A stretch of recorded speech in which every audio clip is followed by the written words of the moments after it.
Alright, click the links to join the channel here over at SubScribestar. Let's not pretend we're mad the new Assassin's Creed isn't Asian. Okay. It does nothing for Asian representation to have another samurai hero who's Asian. Instead, the best representation is actually to have a black guy represent a Japanese guy. How do you type that with a straight face? Well, this useful idiot with the unfortunate hair, like, why would you take a picture like that? Matt Kim for IGN. Here's the thing. Is he writes this long article and he gets destroyed in the comment section. Would he have been allowed to write the article for IGN or Kotaku or one of these? I mean, they're all the same, and be outraged over this replacement? I don't think so. And if he did, and the thing is, if he did, on Twitter, what would happen is it would be a massive dogpile because Asians have lost their place on the Saul Alinsky hierarchy, if they ever really had it, as protected people. And now they only have it if they don't do anything. If they know their place, if they stay in their lane, if they know their role, if they do as they're told, that's their only way to assert their privilege over people of European descent. But if they actually try to assert themselves with the Stop Asian Hate thing, then suddenly it's the needle on the record, and suddenly they're no longer POCs. You're looking at them like, well, what exactly?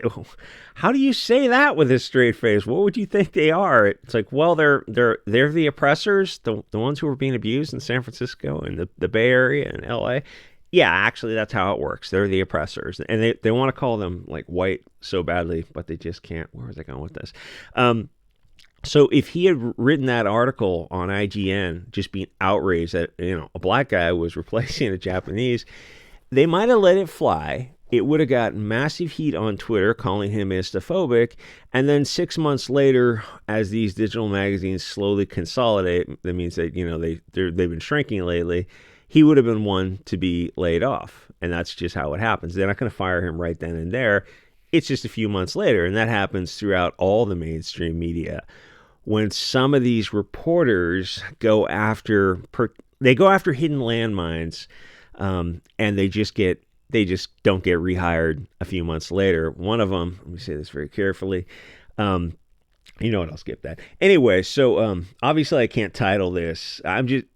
I'll say at the end of the video, that way it'll be buried in the algorithm. I can't title this video what it should be titled. I mean, possibilities are endless, but YouTube really has no sense of humor. Let me just go through these first two paragraphs because they kind of set up the copium. Matt Kim, Ubisoft has finally announced its game set in feudal Japan, follows protagonists, ninja, and a samurai based on they're clearly saying, a historical black samurai. Well, maybe. While it's a known issue that Asian representation in Western games is severely lacking, I mean, half of them are made by Japan anyway, I find it hypocritical. Well, I mean, not this one. It's made by obese Westerners. I find it hypocritical and laughable that we're only talking about the need for an Asian protagonist now that it's been revealed that Assassin's Creed will star a black samurai. This misses the forest for the trees. While I'm always advocating for more Asian men in games, except this one, I'll be the first to say that better representation isn't going to be found in yet another samurai hero. I mean, how do you write that and just keep your spine and write that? And I mean, if I was I would just love to just be in the office with him. I'm like, dude, it's okay to advocate for your people. I mean, some hills are worth dying on, but apparently, writing for IGN is worth more to him than being truthful. So Asian representation is actually more better or with black characters who are playing as Asians. Obviously, this is just woke pandering, and the comment section is truly delightful. There's like 600 comments, and they just keep coming in. Eventually, they're going to shut down the comment section. So, are we just dog whistling reactionaries, as he says in the article? This long article, you can see the bar on the right, how small it is. And let me say, as an Asian woman myself, let me lecture you on Japanese representation. the media is in full coping panic mode as they try to defend this. And I guess it'll do pretty well because I think most of the games are made for the West anyway. It's not going to do well in Japan, but Japan's one market, and America and Europe is a bigger market. So I mean, most people are just mindless Coomer consumers who just want the bread and circuses while there's a fiddle playing from a rooftop in the background. So this is funny because there was this group, the Black Hebrew Israelites, who came up with this perfect quote that I would love to use here. Don't say anything in the comments, but if I repeat it, then the whole channel gets yeeted. But it would have been perfect here, maybe for the Rumble. Anyway, so you got this video game set in Japan, and it's you're not going to look in this game to find a Japanese samurai. It's set, I don't know, 400 years ago, and there's some sketchy history about an African guy who possibly went from a bodyguard to a retainer to a samurai. It all depends on your definition of the word and when it changed. Now, here's the thing you probably didn't expect me to say, is that it is possible. This might have been a very unusual circumstances here. If he's able to speak the language, there's a lot of people who are polyglots, very good with languages, and he knew how to handle a spear and a bow and a sword. Then basically a soldier is a soldier, and if he fought on behalf of a master, then you have an argument that yes, he was the first African samurai. Obviously you're never just never going to know for certain, and it all sort of depends on definitions at the time because they had changed a little bit after his timeline and the history, but there's just not enough records of this time period, and it's one of those things that are weirdly possible. So if you want to make a game about it, you could.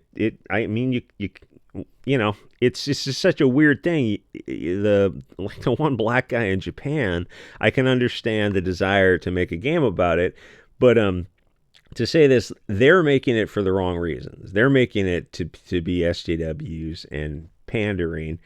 And the thing is, the game is fictional, but it's based on real characters. It's just not based on real events, and everyone knows that. But the issue with all of this is that it doesn't happen in a cultural vacuum. That's why people on social media, on Twitter, are laughing at it. I mean, I'd laugh about it on Twitter as well, but I just lost another account. If you had made this game, people think, oh, it's the new Twitter with Elon. It's free speech. No, it's not. It's better than it was for sure, but it's not that much better. Elon Musk has definitely pulled back on a lot of that free speech stuff. So if you had made this game 40 years ago, it'd be okay because it would have been quirky. It would have been different. People would have allowed it. Probably not in Japan. But in current year, people are done with diversity, feminism, globalism, all that kind of just woke Frankfurt School, Saul Alinsky type of cancer. The pendulum is swinging back, and people are crapping all over this stuff and being more politically incorrect than ever. That's refreshing to see. People being called isophobic, and they're like, dude, we don't care anymore. You call everyone that. So Hollywood movies and streaming are collapsing from woke fatigue. It's not superhero fatigue. Hollywood, Marvel, and DC, or Sony, it's definitely not superhero fatigue. It's woke fatigue. But they'll never admit that. And now video games have decided to commit hara-kiri with a woke sword. Then you look at the 300-pound soy women with nose rings and blue hairs who are working on this game, and you know it's all over. The lead writer for this actually that does fit that description, which is great because games and movies and sports ball are just the bread and circuses to distract the cattle debt slaves. They need you to keep paying taxes to your reptilian overlords so they can funnel it to themselves via foreign countries.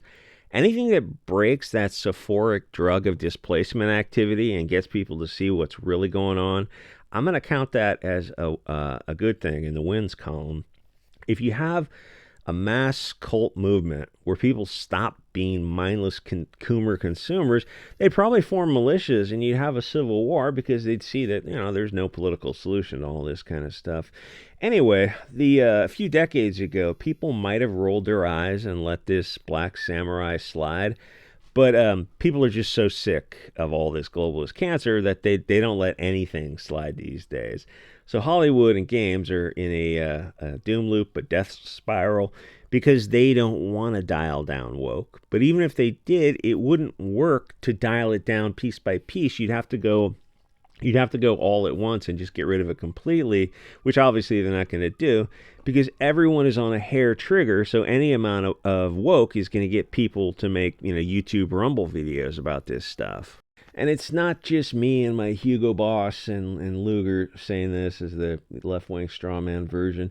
The numbers back all this up. At the first hint of woke, people get on Twitter, and obviously not me because I got banned, and they talk about all this kind of stuff. I am going through a little bit of a withdrawal. So there's a growing consumer populist movement that is pissing off these lizard puppet masters because they want a top-down monologue, not a dialogue. The idea that the cattle are talking to their masters confuses them, and games like this, or the Suicide Squad game that came out that lost $200 million. Oh, and then there's a Star Wars game that's coming out. And I was listening to, I think Yellow Flash said it's set to bomb for some reason. Or the recent woke movies, and there's been about a dozen that I name every time. The left defends all this kind of stuff, and the right rejects them. But the problem is, the left, for whatever reason, isn't making up for the lost sales of the rejection on the right. And I keep listening. I keep listing those dozen woke movies that bomb. I guess you could kind of go back to, say, the start was 2016 Ghostbusters, or 2015 Star Wars. Is that when the first one came out? It kind of seemed, you realize like, that's like 9 years ago, the first one. What a disappointment. What a waste of Star Wars potential. They bombed because the left didn't support them. It's not a difficult concept. Now, Star Wars didn't bomb, but the indicator of how tired people are with it is that Solo bombed. And Solo wasn't a bad movie. It was just people were done with Star Wars, and Solo just wasn't. It just kind of wasn't anything. The guy didn't act. I mean, to try to reproduce Harrison Ford is a tough act to follow. You probably would have been better off just not doing it. So the left keeps saying that they love these diverse feminism, trans, gay, furry, otherkin type of all this kind of, Frankfurt School nonsense. But when it comes time to actually financially support it, they never do. They always talk about, shut up and take my money when someone on Twitter has some stupid idea for a BLT nonsense type of graphic novel or movie or something. But when the time comes for them to pony up the money, it's like, oh, here's what was that Eichenwald guy made a BLT movie about, it was really degenerate. I think it was called Bros, and it absolutely bombed, and he lost like $30 million, and he blamed like the middle of the country. And I look at this and go, San Francisco, the coastal zones, the big cities would have been enough to make this movie profitable. They didn't see it for whatever reason, because it was just weird. The guy was, something about him is just awkward looking and just off-putting. So these people don't show up to financially support this kind of stuff. And then on Twitter, they're comparing these. Let's get through some of the comments. You're going to show the comments. On Twitter, they're comparing like, well, there's other characters who seem like fish out of water type of stories, but they're talking about stuff like European pirates in the Caribbean and other areas. Except all that kind of stuff actually happened, where you have pirates or privateers or other ships picking up crews from all over the world. In fact, if you want to make Black Pirate story, that would be more believable, because ships did pick up crews from all over the world. So yes, there might have been an English pirate in the Caribbean for sure, but that actually happened. They weren't saying that they were sailing to Japan and they became samurai, or they became Zulu, or became inhabitants of the island. Well, I mean, some of them settled there, but you know what I'm saying? It's like they didn't join the tribe and pretend to be part of the tribe. They were pirates all over the world. And there they did pick up crews from all over the world. So that, I mean, they go, you didn't complain about some story. It's like, yeah, but it doesn't really relate, and it's bizarre that you would try to compare it, but they don't care. It's just left versus right, and ultimately, the West will probably buy this stupid game because they'll just overlook it.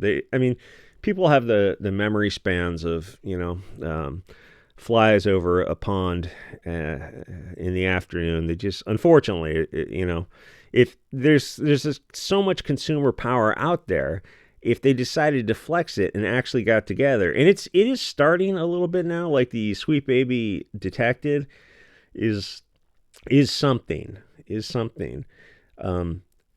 are going to have to get more organized, and social media is allowing that for the first time ever. Like, some of these consumer movements just would not have been possible 15 years ago, even, because there was social media, but it wasn't saturated as much as it is today. So the thing is, like, the YouTube, Phantom Menace, Comicsgate, all these kind of various social media groups that are loosely affiliated with each other, they do have an effect on the bottom line. Like, Hollywood and the video game companies are aware of these things. Good buzz is always preferable to bad buzz.